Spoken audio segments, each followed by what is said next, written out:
लेकिन जो विरोधी दल के नेता वो भी काफी पराक्रमी हैं। कांग्रेस के नेता बी के हरिप्रसाद, उन्होंने कहा कि जो पुलवामा में हमला हुआ ये नरेंद्र मोदी और इमरान खान के बीच मिली भगत थी, ये मैच फिक्सिंग था। कहते भी दीवाने, सुनते भी दीवाने और सुनाने वाले भी दीवाने।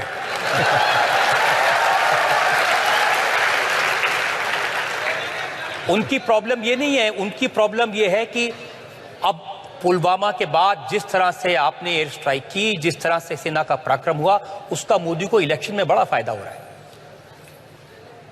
कभी भी मोदी, और इस बात को आप देख लीजिए, जो लोग मेरे निकट से मुझे जानते हैं उनको पता है, मैं चुनाव के लिए सरकार नहीं चलाता हूं, न ही मैं दल के लिए सरकार चलाता हूं। सरकार मैं सिर्फ और सिर्फ देश के लिए चलाता हूं। सरकार में मेरे सारे निर्णय देश के लिए होते हैं। हम ये नहीं कहते, हम कभी ये दावा नहीं करते कि हमसे कोई गलती नहीं होती है। हम भी इंसान हैं, हम में भी कमियां हैं, लेकिन हमारे इरादे नेक हैं। हमारे लिए देश सुप्रीम है। अब भारत में कुछ भी करो जी, कुछ भी करो, किसी न किसी कोण में चुनाव होता ही होता है।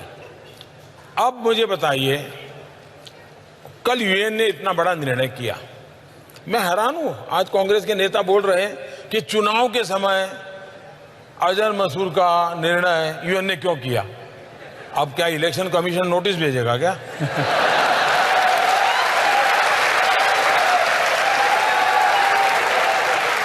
क्या यूएन की मीटिंग मोदी तय करता है क्या?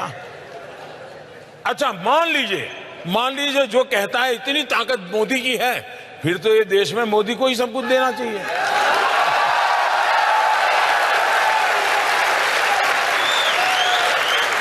अगर यूएन से जो चाहे वो मोदी करवा सकता है, यूएन में चाहे वो डेट तैयार करवा सकता है, यूएन के अंदर 4 फेज के चुनाव के बाद फिर एक तय तारीख करके करता है ताकि 3 फेज पे फायदा हो, ये सब मोदी कर सकता है, तो फिर 130 करोड़ देशवासियों के लिए मोदी के बढ़कर और कौन चाहिए?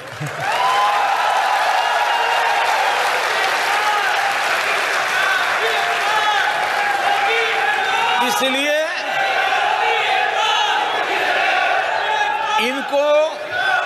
इनको समझ ही नहीं है कि वो क्या बयान करी। उनके दिमाग में चुनाव इतना भरा है। यूएन निर्णय करे चुनाव, अभी यूएई ने उसके देश का एक सबसे बड़ा सम्मान मुझे दिया, उसमें भी उनको चुनाव दे दिया। अब रशिया ने एक बहुत बड़ा अवार्ड दे दिया, उसमें भी उनको चुनाव दे दिया। अब दुनिया के देश के लोग ये कोई हमारा चुनाव का टाइम टेबल या कोड ऑफ कंडक्ट पढ़ करके थोड़ा देश चलाते हैं जी, वो तो अपने हिसाब से देश चलाते हैं। लेकिन आप भी तो ऐसे काम करते हैं ना। आप पुलवामा हुआ, पाकिस्तान को पता था कि आप कुछ ना कुछ तो करने वाले हैं, मोदी खाली तो बैठेगा नहीं, और पाकिस्तान ने पूरी तैयारी की थी उसको रोकने की, तो भी गए और बिना खरोंच हुए वापस आ गए। वो जो गलती हमारे देश में मेरे लिए लोग करते हैं ना, तो वो भी तो पुराने हमारे देश वाले ही हैं। 47 के पहले उनकी आदत भी तो वही है जो हमारी है, और इसलिए वो भी मेरे सामने में यहाँ के लोग जो टीवी पे वगैरह दिखाते हैं उसके आधार पर सोचते हैं, इसलिए गलती हो जाती है। उनको लगा था कि मोदी ने सर्जिकल स्ट्राइक किया था तो इस बार ऐसा कुछ करेगा, तो इसलिए उन्होंने सब वहां पर खड़ा कर दिया, तामझाम पूरा। इवन अफगानिस्तान की बॉर्डर से भी लाकर के यहाँ रख दिया, इवन बलूचिस्तान में जो है उनको भी लाकर के यहाँ रख दिया, सारे टैंक लगा दिए, राडार लगा दिए, सब लगा दिए। अब हम बजरंगबली की जय कर करके ऊपर से चले गए।